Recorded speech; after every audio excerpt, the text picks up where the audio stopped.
Good afternoon, everybody. A very warm welcome from our institute.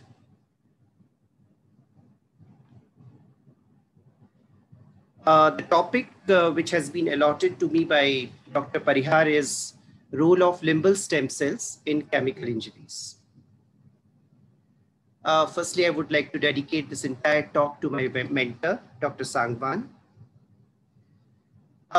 We all know that this is an older concept, about the limbal ischemia.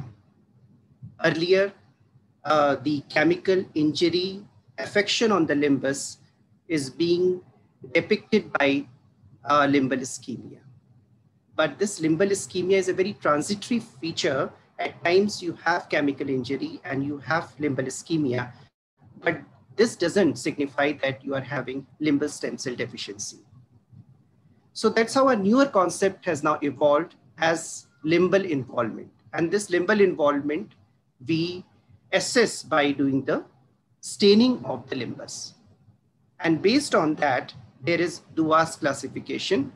And according to this classification, if we have grade 1 to 3 injuries where the limbal involvement is less than 180 degree, the other limbal stem cells which are there at the normal site, they have the potential to cover the corneal epithelium of the affected site. However, if we look into the classification from grade 4 to grade 6, this doesn't fulfill. There is not enough limbal stem cells that can cover the corneal epithelium. So that's how we develop sometime a partial limbal stem cell deficiency or sometime a total limbal stem cell deficiency. So I will sail you through one of the case scenario. This is a girl, 12 years old girl, which we have got. And this girl, if you remember, she's having 12 Klockar limbal stem cell deficiency. And this falls under grade 6 classification as per Duas. So what we did first, she developed this after the Chuna injury. So the first step that we did was to apply the amniotic membrane on top of it. And this we did just to think whether, if at all there are some stem cells remaining, they can come up, because we all know that AMG provides a very conducive environment for these stem cells to proliferate. But unfortunately, this didn't happen. And I'll show you a sequence of events that had happened in this girl over a period of 1 month. This is the initial picture immediately after applying the amniotic membrane. This is day 3. You can very well appreciate that, superiorly, now the conjunctivization has started taking place. This is day 7, the inferior one. This is day 21. You can very well appreciate that most of the cornea is being now covered by the conjunctival epithelium. And ultimately, this is day 30. So the entire conjunctiva has taken over the cornea. And this is a nature's attempt to prevent the corneal melting. But this is how it looks at. So what are the treatment options for this girl? We thought of doing conjunctival limbal autograft, but we all know that it is associated with LSCD in donor because we have to take more than 6 Klockars. So this option was out. Then we thought of doing PLET, which is a cultured limbal epithelial transplant, but unfortunately we do not have lab facilities. So again, this is out. So what was left to us was simple limbal epithelial transplantation. So what is this technique? This is basically, in this technique, what is done is the limbal tissue pieces, which are containing presumed stem cells, they are placed on denuded cornea. And then these cells migrate and help in replenishing the corneal epithelium. This is the concept. Like we place the limbal pieces on the amniotic membrane on the cornea, and this is how they proliferate gradually, and ultimately they cover the entire corneal epithelium, including limbus.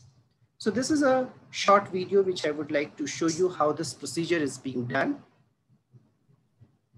So this is how we are retrieving the donor conjunctiva, basically donor tissue that is we are retrieving. We are retrieving the limbal piece, we have to go to a certain depth to retrieve this limbal piece. And this we do with the help of crescent, using Vanna's scissor. Normally we take 1 clock hour of it. And this is the recipient eye, the other eye of the same patient. It is very important to remove this pannus, but since we have implanted AMG in this patient before, so it was very easy for us to separate the pannus from the cornea.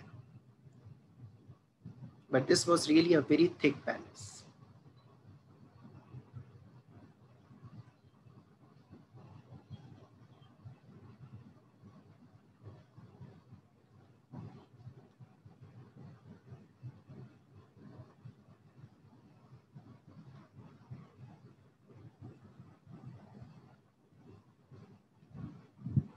And this is how we have removed the entire pannus.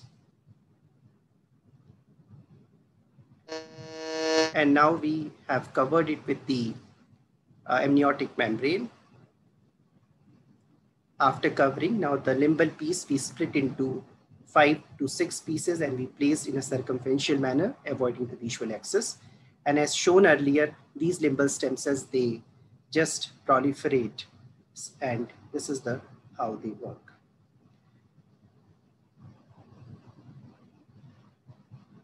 So this was the post-op day 7, the photograph which you can see here. And this is how the post-op period is there. And this is the last picture at 6 months, a clear cornea. But the issue with this classic technique, we all know, is the displacement of limbal pieces, especially in children. And you can very well appreciate here, these pieces have been displaced.